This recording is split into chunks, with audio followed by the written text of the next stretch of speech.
Search engine optimisation. ठीक है, सबको पता है ना सर्च इंजन क्या होता है?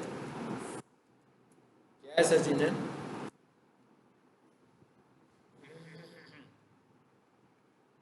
कौन बताएगा?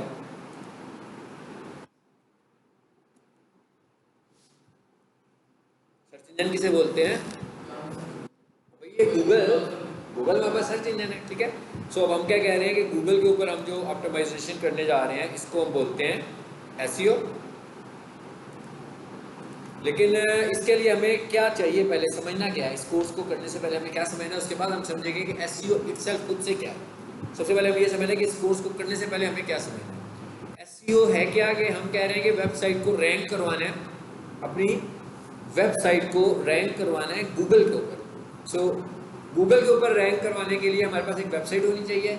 अब जिस बंदे ने रैंक करवाना है वो आप हैं, लेकिन आप लोगों को तो वेबसाइट पर काम करना ही नहीं आता। जिसका मतलब क्या हुआ कि हमारा जो पहला टॉपिक है वो क्या है, कि हम वेबसाइट पर काम करना सीखें। क्योंकि जब हमें वेबसाइट्स पे काम करना आएगा तभी बात आगे बढ़ेगी ना। यानी अगर मैं वेबसाइट्स को ऑप्टिमाइज करता हूँ, रैंक करता हूँ, तो मुझे वेबसाइट्स खोलनी होती है और उनमें जाकर मुझे चेंजेस भी करनी होती है। तो अगर मैं वेबसाइट्स को खोलकर उनमें चेंजेस नहीं कर सकता तो इसका क्या मतलब हुआ, इसका मतलब हुआ मैं तो वेबसाइट को रैंक नहीं कर पाऊंगा। इसलिए हमें सबसे पहले क्या समझना है इसके अंदर, जो हमारा टॉपिक है, मेन टॉपिक है, जहां से अभी बात शुरू करने जा रहे हैं जी, वो क्या है?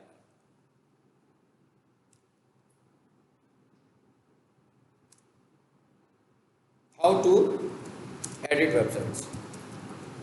सबसे पहले तो हमें ये समझना है वेबसाइट्स को एडिट कैसे करना है। अब यहाँ पर ध्यान में रखना है, हमने वेबसाइट बनानी नहीं है।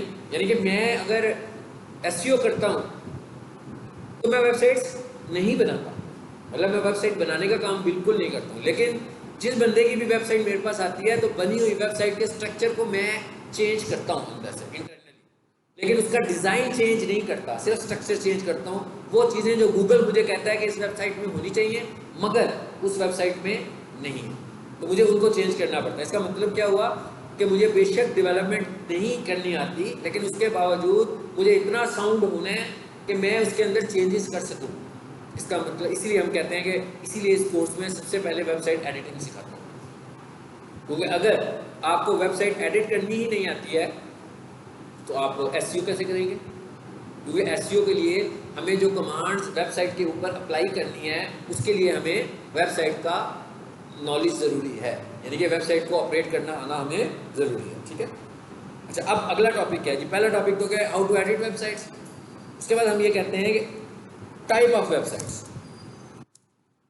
अब यहाँ पर आकर हम देखेंगे कि भाई वेबसाइट्स की आगे से कितनी टाइप्स हैं हमारे पास। एक होती है हमारी कोडिंग वाली साइट्स और एक होती है हमारे पास सीएमएस टाइप साइट्स। सीएमएस का मतलब होता है कंटेंट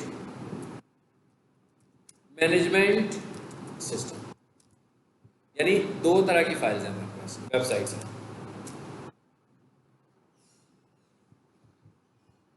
एक वेबसाइट है हमारे पास कोडिंग वाली और एक वेबसाइट है हमारे पास सीएमएस की। सीएमएस हम कहते हैं कंटेंट मैनेजमेंट सिस्टम को, यानी ऐसी वेबसाइट्स जो ग्राफिकल फ्रंट एंड में बनी होती है, इंटरफेस में बनी होती हैं, जिसमें वर्डप्रेस है, जिसमें शॉपिफाई है, जिसमें विक्स है और बहुत सारी वेबसाइट्स हैं। लेकिन जो सबसे ज़्यादा पॉपुलर वेबसाइट है इनमें वो वर्डप्रेस है। शॉपिफाई भी पॉपुलर है मगर वो स्पेसिफिक हो जाती है ई कॉमर्स की टाइप में जाकर, लेकिन जो दूसरी स्टैंडर्ड वेबसाइट्स है उसमें ज़्यादा वर्डप्रेस पॉपुलर है। और वर्डप्रेस में ई कॉमर्स टाइप वेबसाइट्स भी बनती हैं। ई कॉमर्स का मतलब क्या होता है भाई, जहाँ से डायरेक्ट सेलिंग हो रही होती है। क्या आप वेबसाइट पर जाते हो, चीज़ पसंद करते हो, ऐड टू कार्ट करते हो, बाय करते हो, आपके घर आ जाती है। सो ऐसी वेबसाइट्स तो हम बोलते हैं ई कॉमर्स टाइप वेबसाइट्स। लेकिन अगर आप फॉर एग्जांपल मेरी वेबसाइट है, जैसे पिक सोल्यूशन की वेबसाइट है, कोई भी बंदा इस वेबसाइट पर आता है, इन्फॉर्मेशन लेता है और कॉल करता है, बाय नहीं करता, कॉल करता है, यानी वहाँ से ऑनलाइन परचेज नहीं हो रही है। सो ऐसी website e commerce type websites नहीं है। ठीक है, हम किसी की तरह की भी वेबसाइट्स को नहीं बनाने लगे। ठीक है, हमने सिर्फ वेबसाइट्स को अंडरस्टैंड करना है कि इनमें चेंजेस कैसे होगी, जो रिक्वायर्ड चेंजेस हैं। अब हमें ये पता लग गया कि भाई कोडिंग साइट्स होती हैं और सीएमएस साइट्स होती हैं। ठीक है, अब जरा यहाँ आते हैं। अब सबसे पहले तो हम ये देखते हैं कि हमें ये पता कैसे लगेगा कि कौन सी वेबसाइट कोडिंग वाली है, ठीक है ना। एज ए एक्सपर्ट हमें कैसे पता लगे, यानी मैंने लोगों की करनी है ना, तो मुझे पहले तो चेक करना पड़ेगा भाई ये ABC वेबसाइट मेरे पास आई है, ये कोडिंग में है कि CMS। ये देखिएगा जरा, मैं लिख रहा हूँ, क्या लिख रहा हूँ, ऑनलाइन CMS डिटेक्टर। एक मैंने सर्च टर्म लिखी है ऑनलाइन CMS डिटेक्टर। इसका क्या मतलब है? इसका ये मतलब है कि कोई मुझे एक कोई टूल चाहिए जो मेरी वेबसाइट को डिटेक्ट करके मुझे बताए कि ये CMS में बनी है कि CMS में नहीं बनी। यानी मैं यहाँ पर जाकर इस टूल के अंदर जाकर बताऊंगा कि भाई ये मेरी वेबसाइट है, मुझे बताओ ये CMS है कि नहीं है। इस पर एंटर किया मैंने, बहुत सारी आ रही है नीचे साइट्स। पहली वेबसाइट भी आ रही है CMS डिटेक्ट के नाम से, दूसरी आ रही है वर्ड CMS, तीसरी भी आ रही है, नंबर ऑफ साइट्स आ रही है ना। तो मेरे काम करने के लिए तो एक ही बहुत है, सो मैं पहले वाली को चूज कर लेता हूँ। इस पे आगे यहाँ आकर हम क्या करेंगे, वेबसाइट का नाम देंगे। फॉर एग्जाम्पल मैं अपनी वेबसाइट की देती हूँ, प्रोफेशनल किचन की देते हैं हम, और ये क्या लिखा है, डिटेक्ट CMS। इसको बंद कर दे जो ऊपर विंडो आई है। अब देखते हैं क्या आंसर आता है, इसका जवाब क्या आता है हमारे पास।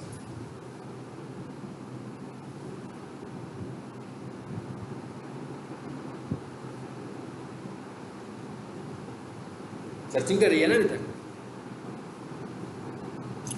We did not recognize the CMS used by professional kitchen equipment। मतलब क्या है, कह रहा है भाई मुझे ऐसी कोई इंफॉर्मेशन नहीं मिली जिससे मुझे लगे कि ये CMS है। यानी इसका मतलब क्या हुआ कि ये कोडिंग है। इसकी बात का मतलब है कि ये कोडिंग वाली वेबसाइट है, ठीक है।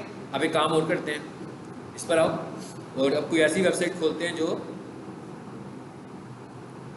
शेफ पॉइंट खोलते हैं। इस विंडो को बंद कर दें, और ये वेबसाइट का नाम क्या है, बेसिकली CMS डिटेक्ट के नाम से वेबसाइट है ना। यानी कि जो CMS डिटेक्टर था हमारे पास,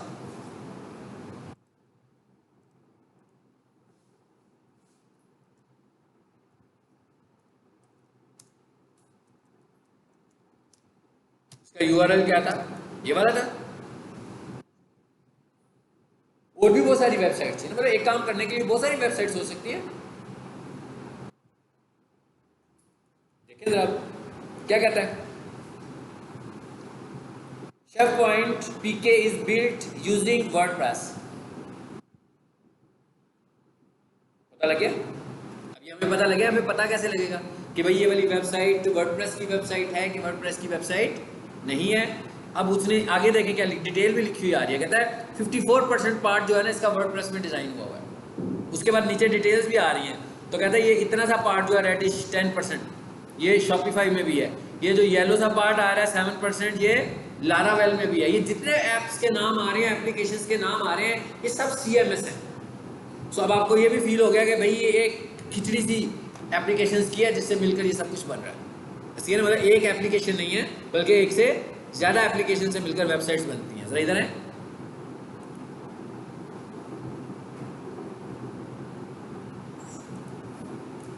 दराज, दराज की वेबसाइट खोल के देखते हैं, देखते हैं ये किसमें है। आ गई, कॉपी करें,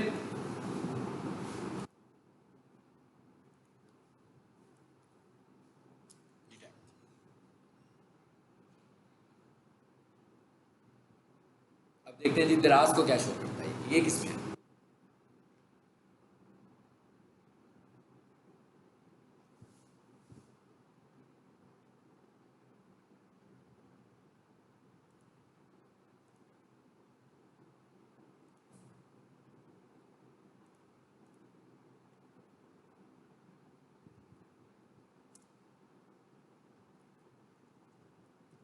कोडिंग वर्सेस CMS। अब थोड़ा सा ये कंपैरिजन करते हैं कि भाई अच्छी वेबसाइट कौन सी होती है, कोडिंग की वेबसाइट बेहतर है कि CMS की वेबसाइट बेहतर है। मतलब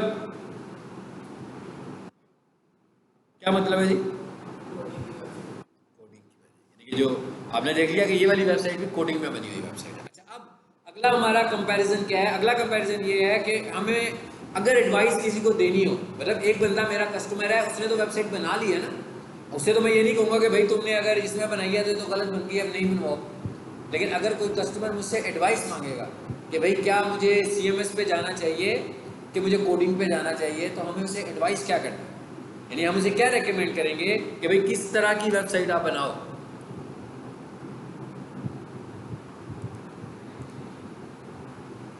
जी, कोडिंग वर्सेस CMS। इस वक्त अगर हम देखें तो मोर देन 70%, अबाउट 73% शायद वेबसाइट्स हैं जो CMS वाली होती हैं, बहुत कम वेबसाइट्स हैं जो कोडिंग में हैं। लेकिन अगर हम ये कहें कि अच्छी वेबसाइट्स कौन सी हैं, तो अच्छी और रिलायबल जो वेबसाइट्स हैं वो कोडिंग की वेबसाइट्स हैं। अगर हम ये कहें कि एक्सपेंसिव वेबसाइट्स कौन सी हैं, तो कोडिंग की वेबसाइट्स मोर एक्सपेंसिव है। यानी जो हमारे पास CMS की वेबसाइट है ये काफ़ी चीप रेट्स पे बन जाएगी। मिसाल के तौर पर किसी बंदे ने अगर बनवानी हो ना, कि हम कहेंगे दराज की वेबसाइट, अगर फॉर एग्जांपल हम कहें कि अगर दराज की वेबसाइट की कॉस्ट आई हुई है 500,000 अगर आई हुई है, और अगर कोई दराज की तरह की ही वेबसाइट किसी से कहे मुझे वर्डप्रेस में बना दो, लाजमी बात है कि उसकी एफिशिएंसी उतनी अच्छी तो नहीं होगी जितनी अच्छी कोडिंग में है, लेकिन वही वाली वेबसाइट जो 500,000 में है, हो सकता है वो 100,000 में बना कर दे दे या 200,000 में बना कर दे दे। तो काफ़ी सारा मार्जिन आ गया हमारे पास। जब जहाँ तक बात है रिलायबिलिटी की, तो CMS की रिलायबिलिटी एक्स्ट्रा ऑर्डिनरी कम है as compare to coding websites. उसकी वजह क्या है? कोडिंग में हम क्या करते हैं? कोडिंग यूज़ करते हैं, सब काम करने के लिए कोडिंग है, हर काम करने के लिए कोडिंग है, यानी कि हर काम, हर प्रैक्टिस परफॉर्म करने के लिए आपको कोड लिखना है उसका। इधर है, यानी ये वेबसाइट है, चाहे ये SEO, जैसे मैं पीक सॉल्यूशन की वेबसाइट, वो भी किसमें बनी हुई है? वो भी CMS है, यानी कि वर्डप्रेस में है। इसे खोलो,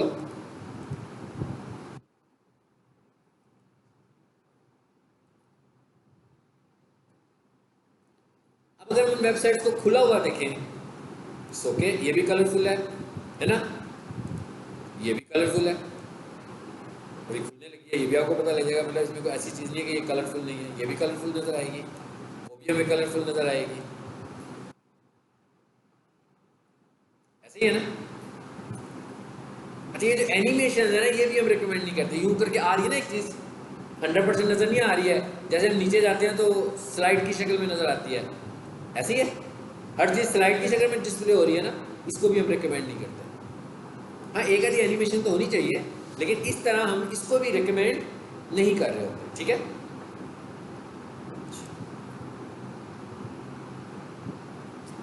दिखने में तो एक जैसी है वेबसाइट्स।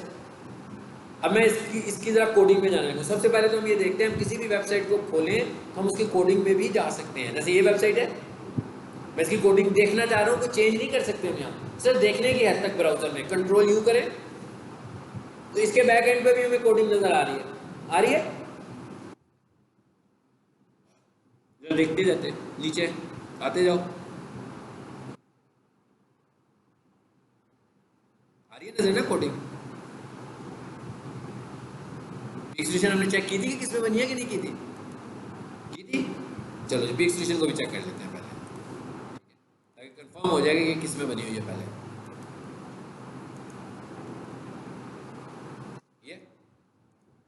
इसे चेक कर लो, फिर हम इसकी कोडिंग को भी देख लें। अभी इसकी कोडिंग नजर आ रही है मुझे, देखते जाए। अब जो हमारे पास वेबसाइट्स वर्डप्रेस में बनी होंगी या CMS में बनी होंगी, उनके लिए कोडिंग बैकएंड पर तो कोडिंग चल रही है, लेकिन एक्चुअली वो चल कैसे रही है? वो प्लगइन्स से चल रही है। प्लगइन्स क्या हैं? छोटे छोटे एड-इन्स हैं, प्रोग्राम। जैसे हम मोबाइल पे WhatsApp इंस्टॉल कर लेते हैं, एक एप्लीकेशन है ना, तो अगर वो फॉर एग्जांपल आपसे कहेंगे भाई वर्डप्रेस के अंदर ये एक छोटा सा एप्लीकेशन है और इंस्टॉल कर लें तो आपके वर्डप्रेस की स्पीड अच्छी हो जाएगी, या वो आपसे कहेंगे भाई जब आपने वर्डप्रेस को शट डाउन करना हो तो ये वाला ऐप इंस्टॉल कर लें तो एक शट डाउन की ऑप्शन भी आ जाएगी। अब इसका मतलब क्या, वो उसको सपोर्ट मिल रही है दूसरे ऐप से। अब अगर उस ऐप में कोई बग आ गया तो व्हाट्सएप भी तंग होगा, अगर वो ऐप एक्सपायर हो गया तो व्हाट्सएप भी तंग होगा, अगर उस ऐप में कोई सस्पिशियस एक्टिविटी हो गई तो भी वर्डप्रेस तंग होगा। यानी इन सब चीज़ों में क्या होगा, वर्डप्रेस में प्रॉब्लम आएगा। सो इनमें ये इश्यूज हैं हमारे पास। अच्छा अब इधर देखें ये किसने क्या आंसर किया हमें, क्या कहते हैं। यानी ये पीक सॉल्यूशन की जो वेबसाइट है ये भी किस में बनी हुई है, वर्डप्रेस में। सो मैंने क्या कहा कि वर्डप्रेस की जो साइट्स होती हैं वो किस बेस पर होती हैं, वो प्लगइन बेस पर होती हैं।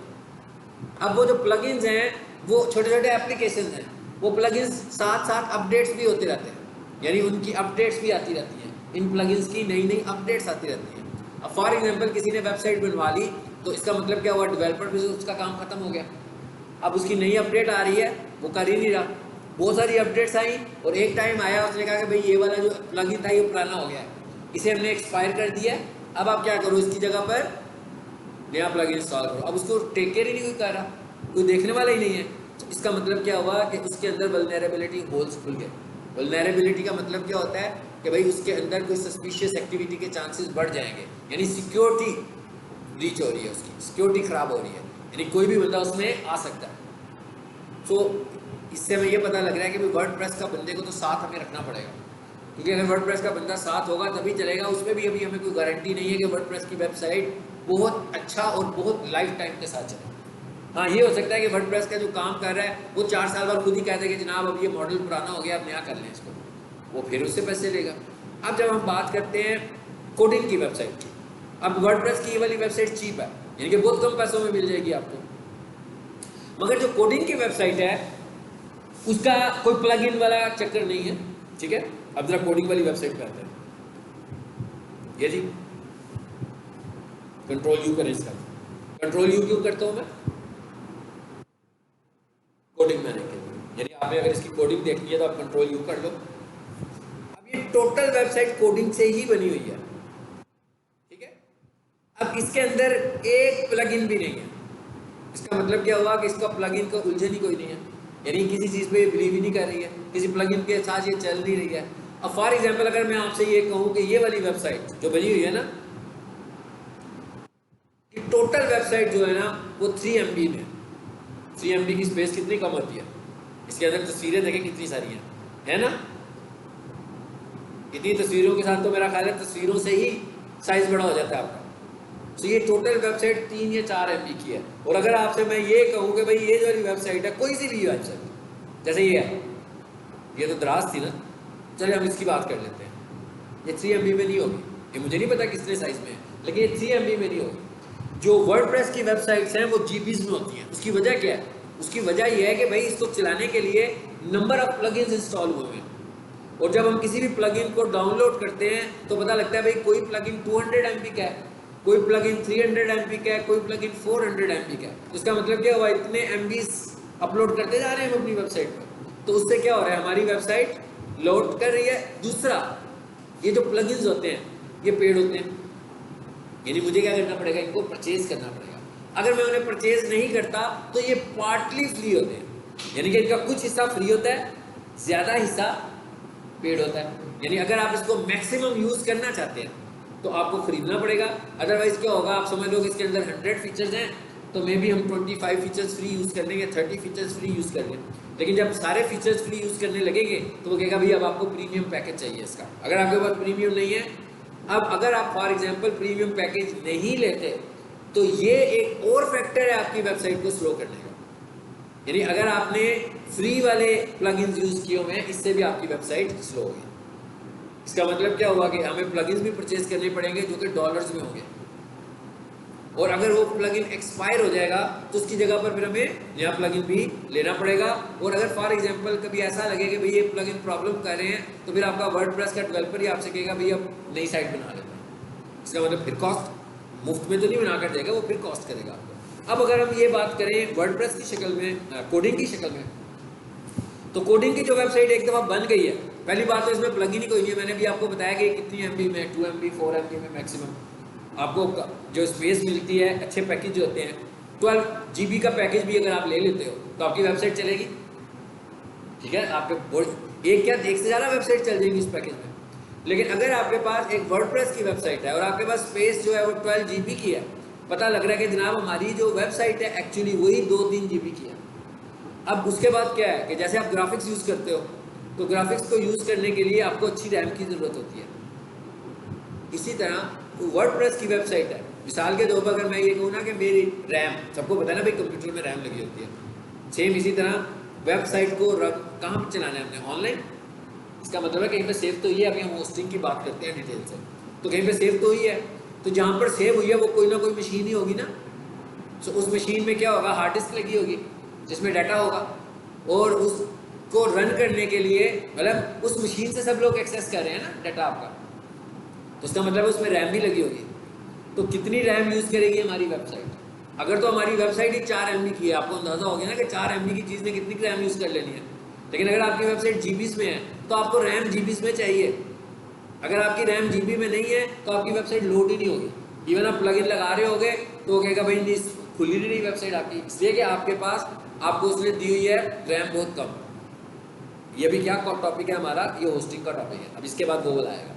अभी हमने सिर्फ कंपैरिजन किया, तो इसका मतलब इस कंपैरिजन के नतीजे में हम किस पर पहुंचे हैं जी कि बेस्ट कौन सी है, coding site is expensive and best. ठीक है,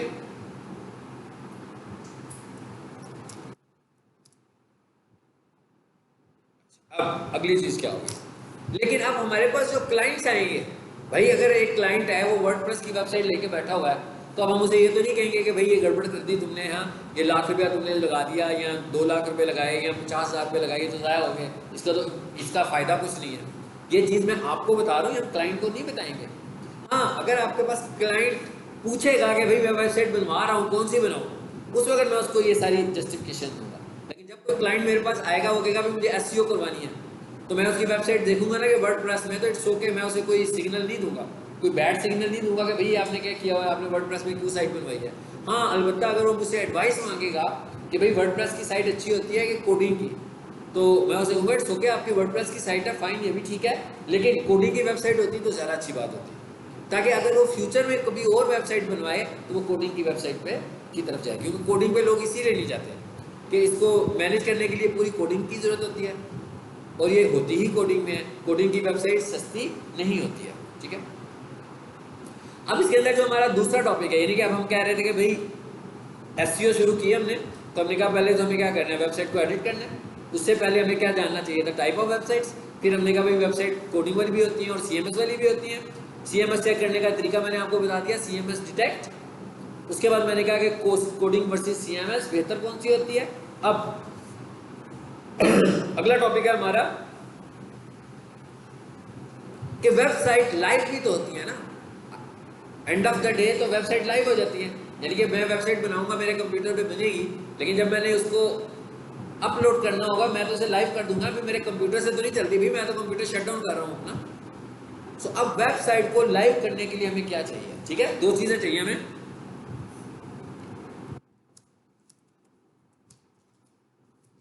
कौन सी चीजें चाहिए, डोमेन नेम और होस्टिंग। होस्टिंग का क्या मतलब है, स्पेस,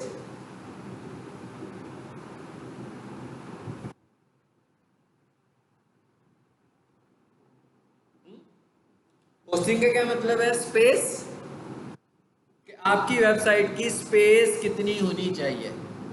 ठीक है, बिल्कुल ऐसे ही है ना भाई, मैं बाजार से लैपटॉप खरीदने जाता हूँ, तो जब हम सब कुछ देख रहे होते हैं, स्क्रीन देख रहे होते हैं, मॉडल देख रहे होते हैं, उसके बाद हम पूछते हैं भाई इसमें हार्ड डिस्क कितनी लगी हुई है, so it is called space.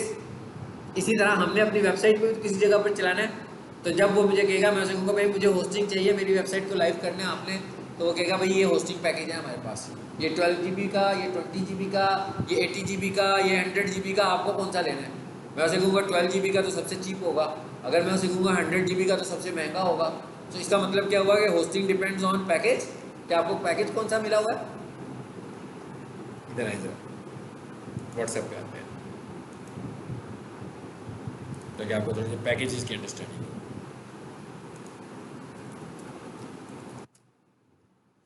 इस पे आगे इधर इधर है, मैं व्हाट्सएप खोल के दिखा रहा हूँ।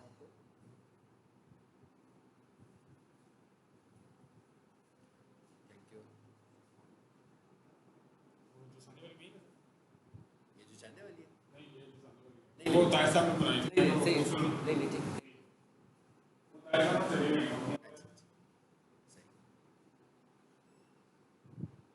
मैं जरा आपको पैकेज दिखाता हूँ ये आगे नजर आ रहा है ना स्क्रीन पे। अब ये देखें एक पैकेज किसी से मैंने क्यूरी की थी ना तो उसने मुझे पैकेज दिया कि भाई ये हमारा पैकेज है। जरा देखिए इसमें क्या लिखा हुआ है स्मार्ट बंडल प्लान। ये किसका प्लान है? ये होस्टिंग का एक प्लान है, ठीक है। 12 GB SSD, सबको पता है ना SSD क्या होती है। आजकल तो SSD हार्ड डिस्क चल रही है ना जो आपके मोबाइल में भी लगी होती है, जिसकी स्पीड ज़्यादा होती है और HDD जो होती है वो ज़रा स्लो होती है। तो SSD हार्ड अब नहीं है जो आपके टैबलेट्स में लगी होती है, मोबाइल्स में लगी होती है। ऐसे मोबाइल को शट डाउन करो ऑन करो कैसे चलता है फटाफट एकदम चलता है ना। कंप्यूटर को ऑन करो तो टाइम लेता है ना, लेकिन अगर आप उसके अंदर SSD हार्ड लगवा लोगे तो उसी तरह चलेगा जितनी जल्दी आपका मोबाइल लोड होता है, ठीक है। तो इसका मतलब क्या हुआ कि SSD हार्ड जो कंपनी दे रही होगी इसका मतलब है उसकी होस्टिंग फास्ट होगी। अच्छा उसके बाद आगे क्या लिखा हुआ है जी 5 डेटाबेस। कहता है भाई आप ना अनलिमिटेड बैंडविड्थ, अब ये एक टर्म इस्तेमाल हुई है बैंडविड्थ। बैंडविड्थ क्या चीज़ है?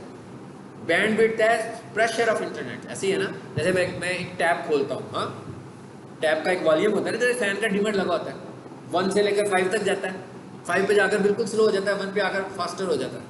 सेम इसी यानी इसका मतलब क्या हुआ कि जब हम 1 पे हैं तो फुल बैंडविड्थ यूज़ कर रहे हैं और जब हम 5 पर हैं तो मिनिमम बैंडविड्थ उसकी यूज़ कर रहे हैं, यानी कि उसको पूरे का पूरा खोल नहीं रहे। जैसे अभी सॉन्ग लगा रहे हैं स्लो करके सुन रहे हैं कि ज़्यादा फुल मैक्सिमम वॉल्यूम सुन रहे हैं, जब आप मैक्सिमम वॉल्यूम सुन रहे हैं इट्स मीन उसकी मैक्सिमम बैंडविड्थ यूज़ कर रहे हैं।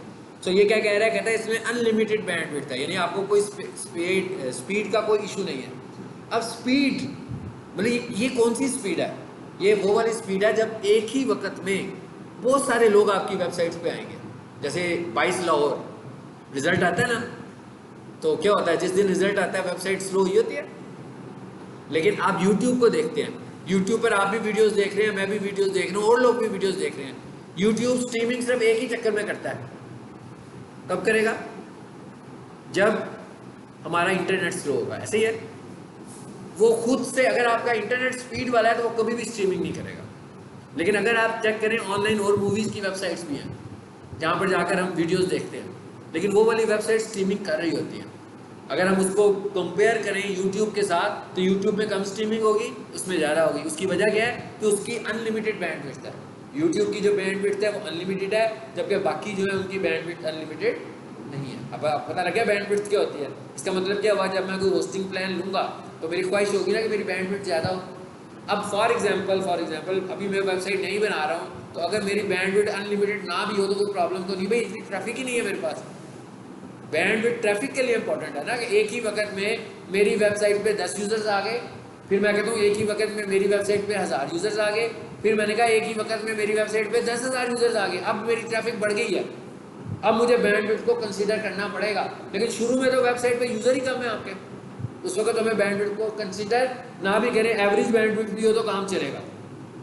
तो क्या कह रहा है, मैं आपको अनलिमिटेड बैंडविड्थ दे रहा हूँ इसमें, ठीक है। 5 डेटाबेसेस का क्या मतलब है कि भाई वेबसाइट के हवाले से अगर आपकी फाइलों को कुछ सेव करना है तो उसके लिए आपको डेटाबेस की ज़रूरत है। तो कहता है इसमें आपको 5 डेटाबेस बना सकते हो।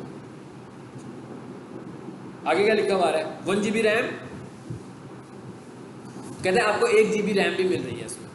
इसका मतलब क्या हुआ कि मैं ये जो होस्टिंग परचेज कर रहा हूँ इसमें वो डेडिकेट कर रहा है मेरे लिए कितनी रैम, 1 GB।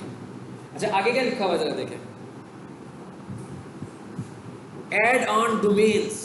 अच्छा एड ऑन डोमेन तो लिखा हुआ आ गया, लेकिन अभी हमने डोमेन को भी नहीं समझा, इसलिए डोमेन को भी हम बाद में देखते हैं। उसके बाद नीचे क्या लिखा हुआ आ रहा है 100% CPU अलॉटमेंट। ये वैसे इसने गलत लिखा होगा, ऐसा मुमकिन नहीं है, ठीक है। होता क्या बेसिकली, अब यहाँ पर जो मशीन यूज होती है ना वो सर्वर्स होती हैं।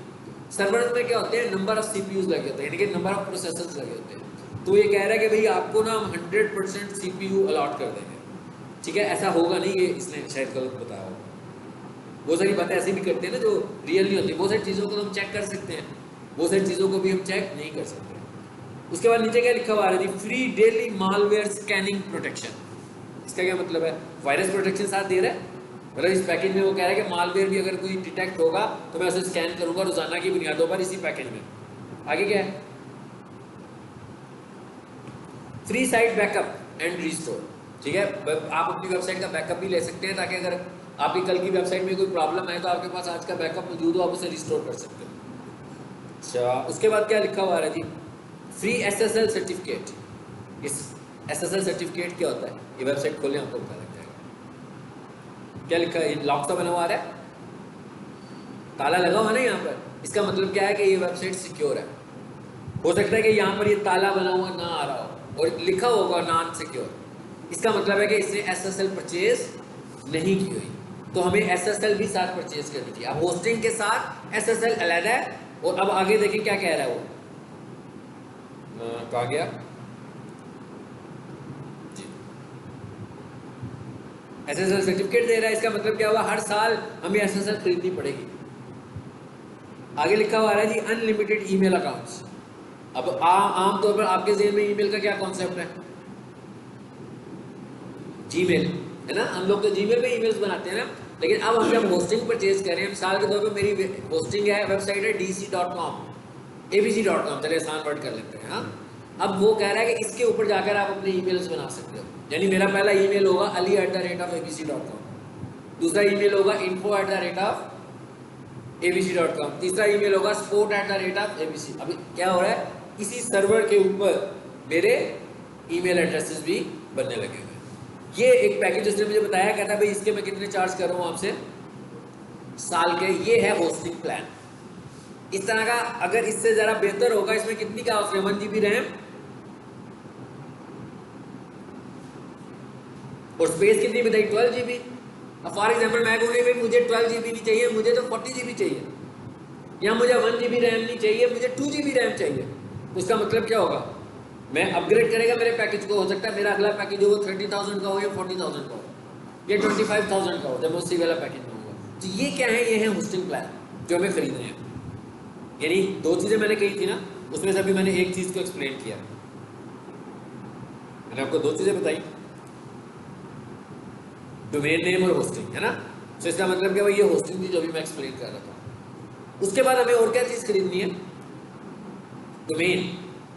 डोमेन का क्या मतलब है भाई, इंटरनेट के ऊपर वेबसाइट, तो चलो हमें एक होस्टिंग मिल गई, स्पेस तो खरीद ली आपने 12 GB की, लेकिन लोग कैसे आपकी वेबसाइट तक आएंगे, लोगों ने भी तो आना है ना आपकी वेबसाइट को एक्सेस करना है। जैसे आप पीक सोल्यूशन का बाहर बोर्ड लगा हुआ है ना, सबको पता है ना पीक सोल्यूशन चले जाओ। अगर फॉर एग्जाम्पल बोर्ड ना लगा होता, किसी को नाम का भी ना पता हो, तो वो ये कहेगा वो भाई वो कुछ लीग के साथ एक बिल्डिंग है वहाँ जाके कोर्स करना, ऐसे ही है। मतलब नाम का होना तो ज़रूरी है।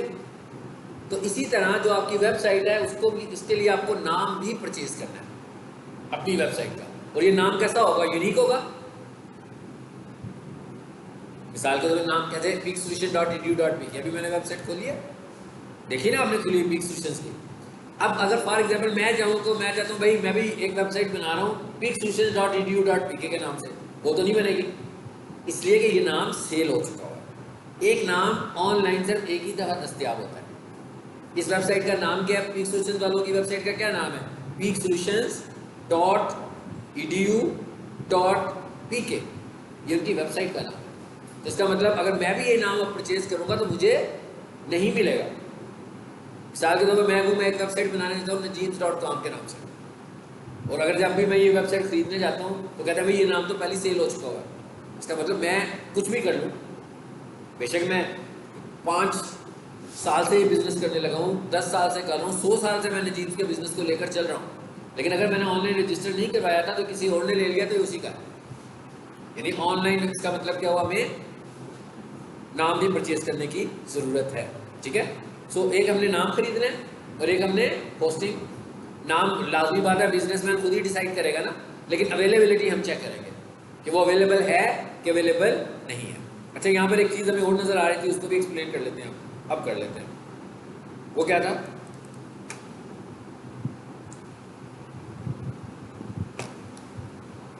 ये क्या चीज़ लिखी हुई आ रही है, 3 ऐड ऑन डोमेन। अच्छा, ऐड ऑन डोमेन का क्या मतलब होता है, ऐड ऑन डोमेन का मतलब है कि भाई होस्टिंग आपके पास है, एक डोमेन तो आपकी अपनी है ना, ये तो सबको पता लग गया कि डोमेन के बगैर तो होस्टिंग चलेगी नहीं। लेकिन अब वो ये कह रहा है, कहता है आपके पास पैकेज तो है ना, जैसे मैंने अभी आपसे कहा कि 12 GB की स्पेस है और मेरी जो वेबसाइट है वो मैंने कहा 4 MB की है, तो भाई मेरे पास अभी एक्स्ट्रा ऑर्डिनरी स्पेस पड़ी हुई है। सो ये ऐसे पैकेज देते हैं, ऐसे पैकेज भी होते हैं जिसमें वो आपको एड ऑन डोमेन्स दे देते हैं। वो कहते हैं भाई आपके पास अगर कोई और बिजनेस भी आप चला रहे हैं और उसकी भी आपके पास कोई वेबसाइट है, तो अब आपको उसके लिए होस्टिंग खरीदने की जरूरत नहीं है, बल्कि आप उस डोमेन को भी इस होस्टिंग के साथ अटैच कर सकते हैं। तो इसका मतलब क्या हुआ कि मुझे क्या कह रहा है, इसकी एग्जांपल ऐसे है। इसकी एग्जांपल ये है, देखिए मैंने कहा मेरे पास एक वेबसाइट है ये, ठीक है, एक वेबसाइट है ये और एक वेबसाइट है ये, तीन कर लेते हैं एग्जांपल के तौर पर। अब मैंने क्या किया, होस्टिंग खरीदी इधर, ठीक, इसके लिए मैंने पे कर दिया 13,000 रुपये। अब ये मैंने क्या किया, ये डोमेन खरीदी हुई है, ये भी डोमेन खरीदी हुई है, अब मैंने इधर भी वेबसाइट्स बना ली। इसका मतलब अब मुझे क्या चाहिए, और क्या खरीदना मुझे,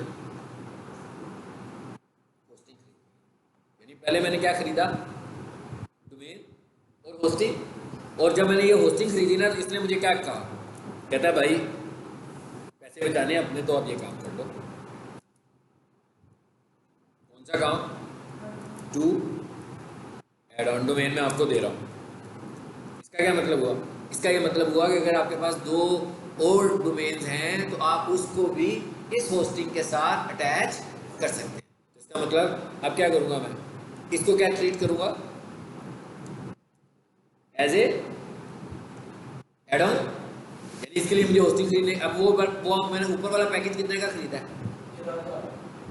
13,000 का। फॉर एग्जाम्पल सपोज कर लेते हैं कि जो डोमेन हमें मिल रही थी ना, वो मिल रही थी 5,000 की, और 13,000 का हमें मिल रहा था होस्टिंग प्लान। ये टोटल हमारा 18,000 रुपये का पैकेज बन रहा था, ठीक है, पूरी वेबसाइट को लाइव करने के लिए। लेकिन क्योंकि अब हमने ऊपर बड़ा होस्टिंग प्लान खरीदा, तो उसने मुझे कहा कि भाई अब आप यूँ करो, सिर्फ डोमेन मुझसे खरीद लो, होस्टिंग ना खरीदो। उसका मतलब क्या हुआ कि यहाँ पर मैंने 13,000 सेव किए, यहाँ पर भी मैंने 13,000 सेव किए। इसे क्या कहते हैं, एड ऑन डोमेन्स। लेकिन ये जब हम पैकेज खरीदेंगे, हम उसी वक्त बताएंगे कि इसमें एड ऑन डोमेन है कि एड ऑन डोमेन नहीं है। अच्छा, आगे देखते हैं अगली क्या चीज़ है।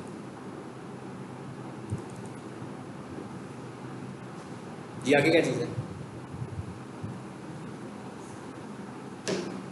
सब डोमेन। अब एक तो थी एड ऑन डोमेन, कहता है कि भाई इस पैकेज में कितनी एड ऑन डोमेन दे रहा हूँ मैं आपको, तीन कही है ना, यानी कि अभी मैंने तो एग्जांपल में आपको 2 दी हैं, लेकिन हम इसमें 3 एड ऑन डोमेन्स भी लगा सकते हैं। तो इसका मतलब क्या हुआ, 3 टाइम्स हम 13,000 अपना सेव कर सकते हैं। ऐसे ही है ना, 3 टाइम्स 13,000 हमने सेव कर दिया। अच्छा, उसके बाद आगे कहता है भाई आप एक काम करें, अब आपको मैं इसके साथ 3 सब डोमेन्स भी दूंगा। अब आपको पता तो लगे एड ऑन डोमेन्स के। अब फॉर एग्जाम्पल एक बंदा, अब हम थोड़ी देर के लिए सोचते हैं, एक बंदा खोलता है abc.com, गूगल पर जाकर लिखता है abc.com, नजर आ जाती है उसको। फिर आता है एक बंदा, वो लिखता है xyz.com, वो वेबसाइट खोलता है, वो भी खुल जाती है। फिर एक बंदा आता है, वो लिखता है 786.com, खुल जाती है। भाई कस्टमर को कहीं से नहीं पता लग रहा कि इसमें से एड ऑन डोमेन कौन सी है, समझ में? यानी कस्टमर के लिए कोई प्रॉब्लम नहीं है, कस्टमर को सारी डोमेन्स डोमेन के तौर पर ही नजर आ रही हैं। मतलब 786.com लिखेगा तो स्क्रीन पे कहीं नहीं पता लग रहा कि ये ABC की एड ऑन डोमेन है, स्क्रीन से कहीं नहीं पता लग रहा कि ये XYZ की एड ऑन डोमेन है। अब अगली चीज क्या है हमारे पास, सब डोमेन। सब डोमेन क्या होती है, इसको बड़ा आसान सा तरीका है। जैसे विंडो में फोल्डर होता है, बनाते हैं ना फोल्डर्स, फोल्डर के अंदर एक और फोल्डर बना लेते हो, उसे हम क्या बोलते हैं, सब फोल्डर। इसी तरह जब डोमेन के अंदर डोमेन बन जाती है तो उसे क्या बोलते हैं, सब डोमेन। तो कहता है भाई इसके अंदर मैं आपको एक चॉइस दे रहा हूँ कि आप इसके अपनी डोमेन के अंदर जाकर 3 डोमेन बना सकते हो।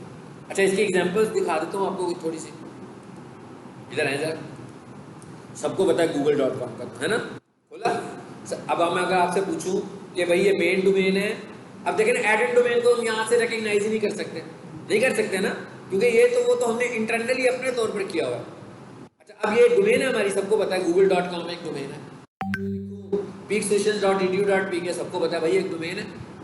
मतलब ये जो वेबसाइट है draz.pk, ये क्या है, डोमेन है ना ये भी। अच्छा, ये पीक सोल्यूशन, ये भी डोमेन है जी, आप लगा ले ट्रेनर्स।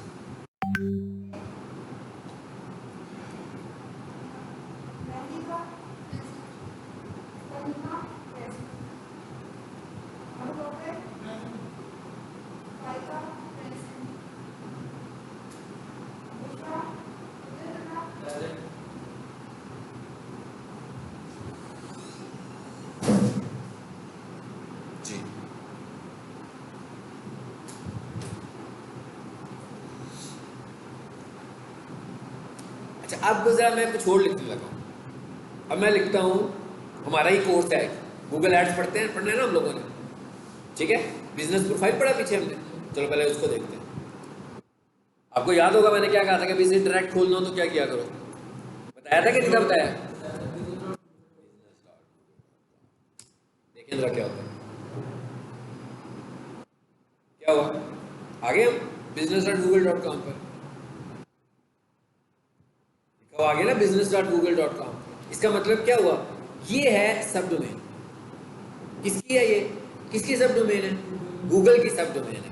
यानी गूगल के अंदर जो डोमेन्स बनी होंगी, यानी किसी डोमेन के अंदर जो डोमेन होगी उसे हम क्या बोलेंगे, सब डोमेन। सो इन्होंने क्या बनाई है ये। अब अगर मैं इसकी दूसरी पर जाऊं और यहां मैं लिखूं एड्स, फिर मैंने लिखा .google.com। देखिए अभी आप कहाँ आएंगे, एड्स में आगे सीधे, तो यूआरएल पढ़ो आकर तो क्या लिखा हुआ आ रहा है, ads.google.com। तो इसका मतलब क्या हो, ये किसकी सब डोमेन है? ओके, एक और मैं लिखता हूँ इधर आकर, ट्रस्ट जॉब्स।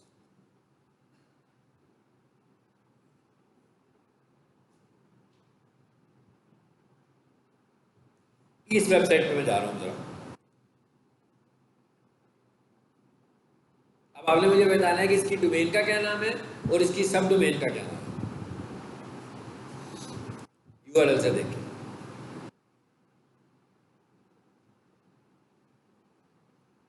यूआरएल नजर आ रहा है, ये वाला पढ़ा जा रहा है कि नहीं पढ़ा जा रहा? कहाँ पर आ गया, यहीं पे आ गया।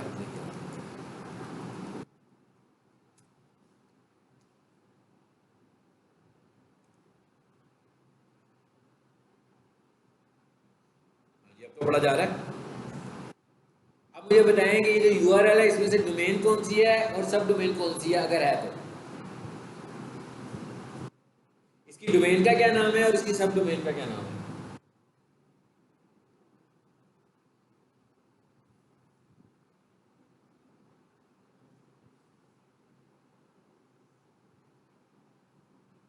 तो इतना मुश्किल काम है?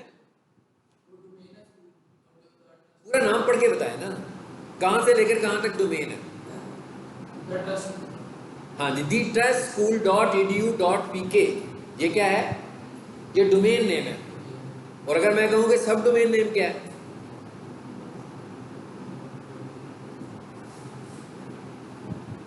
क्या हो गया, इतना मुश्किल सवाल मैंने आप लोगों से पूछा, सारे ऐसे हक्के बक्के हो गए एकदम। यहां पर मुझे बताओ,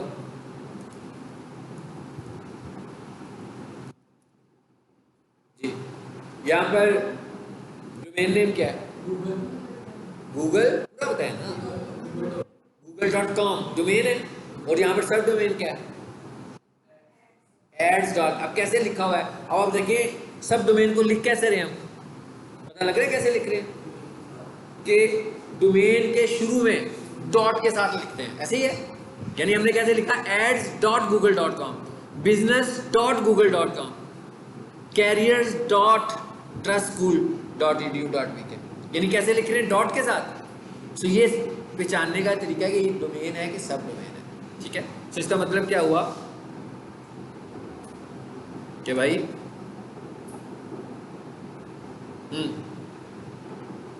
कैरियर्स डॉट, यानी कि जब डॉट आ गया तो, जब डोमेन से पहले डॉट आ गया मींस ये सब डोमेन है उसकी, ठीक है।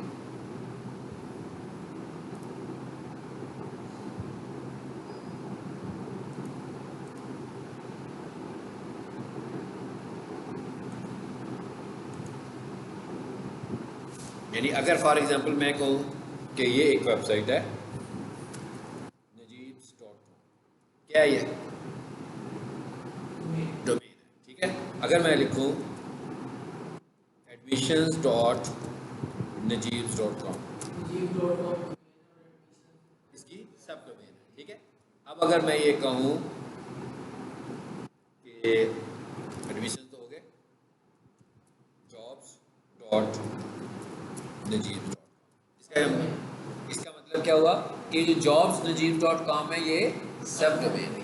अब वो होस्टिंग कंपनी मुझे कह रही है कि आप इससे जो पैकेज परचेज कर रहे हो इसमें मैं आपको एक फेवर और कर रहा हूँ कि आप इस डोमेन के अंदर 3 सब डोमेन्स भी बना सकते हो। सब डोमेन के बहुत सारे फ़ायदे हैं, आगे जाकर हम इनको डिस्कस करेंगे क्या फ़ायदे हैं। मिसाल के तौर पर जब आप फोल्डर के अंदर फोल्डर बनाते हो तो कोई ऐसा नाम रख सकते हैं जो मेन पर फोल्डर पड़ा हो, ऐसे ही है ना, रख सकते हैं ना। लेकिन मेन के ऊपर जैसे मेन के ऊपर फोल्डर पड़ा हुआ सी पर विंडोज़ का, ठीक, अगर आप विंडोज़ पर जाओ, मेन पर जाओ और जाकर एक और क्रिएट फोल्डर करो और उसका नाम भी विंडो रख दो, बनेगा? नहीं बनेगा, नहीं बनेगा ना, ओवरराइट कर देगा ना पुराने को, तो सारा का सत्यानाश हो जाएगा विंडोज़ का आपके। अच्छा, अब अगर मैं यूँ करूँ, मैं एक फोल्डर बनाऊँ अली के नाम से और उसके अंदर जाकर एक सब फोल्डर बना लूँ विंडोज़ के नाम से, बनेगा कि नहीं बनेगा? बन जाएगा, उससे तो कोई प्रॉब्लम नहीं है क्योंकि वो फोल्डर के अंदर है। तो इसका मतलब क्या हुआ कि जब हम डोमेन नेम परचेज कर रहे होंगे तो मेन डोमेन पे तो हमारे पास लिमिटेशंस आएंगी कि भाई ये किसी ने खरीद ली हुई है, लेकिन अगर मैं डोमेन के अंदर जाकर वो सब डोमेन बनाऊंगा तो उसे कोई प्रॉब्लम नहीं है, वो नाम हमें ईजीली मिल जाएगा। ठीक है, चलो जी, ये था हमारा आज का लेक्चर जिसमें हमने आज काफ़ी सारी चीज़ों का इंट्रोडक्शन देखा है। इसका मतलब क्या हुआ कि अब हमें ये समझ में आ गई बात कि भाई सबसे पहले हमें क्या अंडरस्टैंड करनी है, कोडिंग। ठीक है, नेक्स्ट टॉपिक इंशाल्लाह हम यहाँ से स्टार्ट करेंगे, कोडिंग क्या होती है, कैसे हमने करनी है। और अब आपको पता है कि आजकल स्कूलों में क्या कर रहे हैं, कोडिंग पढ़ा रहे हैं ना, इसलिए कि हर चीज़ इंटरनेट बेस्ड हो गई है, तो बच्चों को कोडिंग सिखाने लगे हुए हैं ताकि जब वो बच्चे स्कूल से निकले तो ये चीज़ें उनके लिए ऐसे ही हो जैसे स्कूल का कुरिकुलम है, ये उनका एजुकेशन कुरिकुलम है कि उसको, क्योंकि इस वक्त जो स्टूडेंट्स से हम राय लेना तो सबसे ज़्यादा वो जो डरते हैं ना वो कोडिंग से ही डरते हैं कि भाई ये कोडिंग बड़ी मुश्किल है, ये समझ में नहीं आती है, इसलिए नहीं आती है ना कि अचानक पढ़ना शुरू होते हैं। तो अब स्कूल लेवल पर उन्होंने इस कोडिंग को इम्प्लीमेंट किया।